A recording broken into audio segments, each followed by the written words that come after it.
مسيكم بالخير. يحكيوا من قديم الزمان على هدرة الإرهاب، حكاية موجعة ونهايتها عذاب. كانت عند ولاد الوصول مكروهة ومنبوذة، حتى جات باندا جديدة ردتها موضة. ولا اللي ما يحبهاش يتسمى انتيكا، والناس ما فهمتهاش صنيعة ولا خليقة. فما حتى اللي قالوا خرافة وكذبوا الأحزاب والجندرمية والصحافة. والآفة ماشية وتستفحل في البلاد وتاكل في أرواح ودم العباد. كي نبهناهم ما سمعوناش، وكي حذرناهم ما صدقوناش. وبعد ما كل يد خذت أختها فقنا مخر، قلنا خلنا نحكي لكم الرواية من الأخر. إن لي لو دعيت أن أصف وضعنا اليوم لقلت أنه وضع شبيه بالوضع الذي كان عليه المؤمنون بعد صلح الحديبية. ما عرفش معناتها صلح الحديبية شكون بين الرسول الأكرم ومعاه جماعة المؤمنين ضد قريش الكافرة. يعني هما هذوكم الجماعة المؤمنة وبدأت المجتمع التونسي كافرة. جاءت الثورة المباركة ليكف الله بها أيدي الطاغوت وأعوانه عنا. شوف المؤامرات اللي قاعدة حولنا الآن وكلهم قاعدين يتجمعوا، التجمع بعد تجمع كلهم قاعدين يتجمعوا ضد شكون؟ ضد الإسلام؟ ضد الإسلام، ضدنا. ما همش بناء تنظيمي تقليدي وقياده وهياكل وكذا، هذه مجموعات مخترقين من احزاب. حركه النهضه اخترقتهم. السيد حبيب اللوز مخترق وهم يقوم بنشاطات. نهار الجمعه بركه في جامع فتح الله عامل خطاب طويل وعريض يحكي على الخلافه وعلى ارساء الخلافه وتاكيد الخلافه ومدحيه للتيار السلفي. لاني جبت انصار الشريعه كانهم ناس قاعده تتطور، قلت لهم قاعدة صحيح منتمين أصلا القاعدة، لكن هم راهم على الطريقة التونسية. مخترقة من بعض عناصر المؤتمر، مخترقة أيضا من بعض رجال المال الفاسد اللي يجندوا في باندية وخلايق ومجرمة، ويجندوا في بعض العناصر اللي فجأة ربت لحية. أنا كانوا عندي ناس نبتهم في البيع الخمري خلصة من بعد 4 و5 شهور لقيتهم عملوا لحية وولوا سلفية.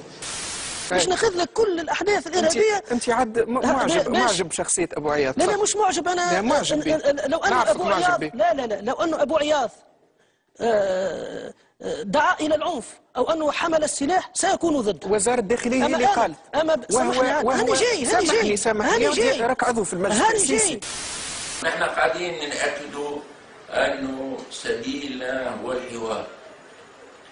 سبيلنا مع التحريريين ومع خاصة مع السلفيين هو الحوار. وتقابلت أنا مع واحد منهم أبو عياض، قابلته أنا أول أمس، وقابلته قبل ذلك الشيخ الإدريسي. وشنو النتيجة؟ يعني دائما الحوار فيه فايدة. بين عشية وضحاها ولينا نقدموا في فزاعة جديدة. كانت الفزاعة هي حركة النهضة وقت حملة الانتخابات، بعد الانتخابات ولات الفزاعة هي السلفيين ومحاولة لدفع الحكومة لخوض حرب شاملة ضد السلفيين. هذا لن يكون روحية عنده ما ثم حتى علاقة لا بأنصار الشريعة ولا أبو عياض بالحادثة هذه. بير علي بن خليفة وراه أبو عياض وراه أنصار الشريعة، لكن ليس بالحجم. معناه ماهوش السلاح ليس بالحجم اللي هو نقولوا احنا اكثر من العاده. معنا اذا استثنينا شويه على مستوى الحدود باعتبار خاصه من الشيره الشقيقه ليبيا، باعتبار سهوله السلاح ورخصه في البقعه هذيك. وبيدهم الاعلام، الجيش مش مضمون. الجيش صحيح مش مضمون، والشرطه مش مضمونه.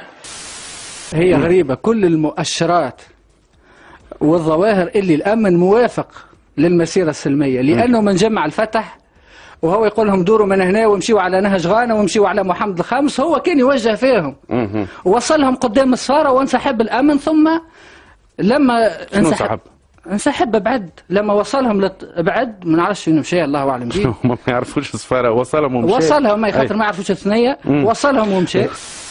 شبيك ما تحبش تجاوب على السؤال اللي سالته لك؟ اسكو هذا كما يوصفوه ارهابي ابو عياض ام لا؟ ام تنفي عليه هذه الصفه؟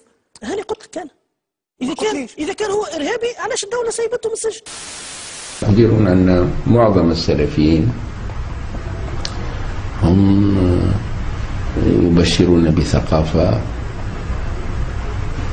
ولا يهددون الامن يعني. ما ثماش ذيك احنا على كل حال ما لقيناش، والجيش من شيره وهو عمل مشترك والوحدات كلها والحرس وما ثماش دي كونتنت دونترينمون. رد بالك هذاك توا من حقه يطالب الدوله توصيف تعويض. لا معناها ابو عياض اي طبعا. احنا الحصيله نتاعنا للمواطنين التوانسه باش يعرفوا بالنسبه لقوات الامن والقوات المسلحه التونسيه 130 جريح، 130 هذوما كل مضروبين بالكرتوش، واللي ساقوا مقصوصه واللي نحاولوا ريه واللي نحاولوا معناها شكون يعرف عليه، وناس هذوما اشتراها معاقب. هذوما 130 مصاب وعندنا 31 شهيد للمؤسسه الامنيه والعسكريه. هذوما شنو؟ وفما ناس مازالت تتشكك ومازالت معناها ماهيش فاهمه ومازالت ارهاب ومش ارهاب ووينو الارهاب. راهو ناس ميته، راهو فما دم، شبيكم هذا كل ما تزمتوش عليه؟ تزمتوا كان توا الا ما تشعلت الدنيا باش تستزموا. هذه هي حكايه الارهاب، يجي نهار والكل يمشي في التراب، مالي البلاد ما همش مهملينها، والله يرحم اللي خلاو ارواحهم واش ما في جبينها.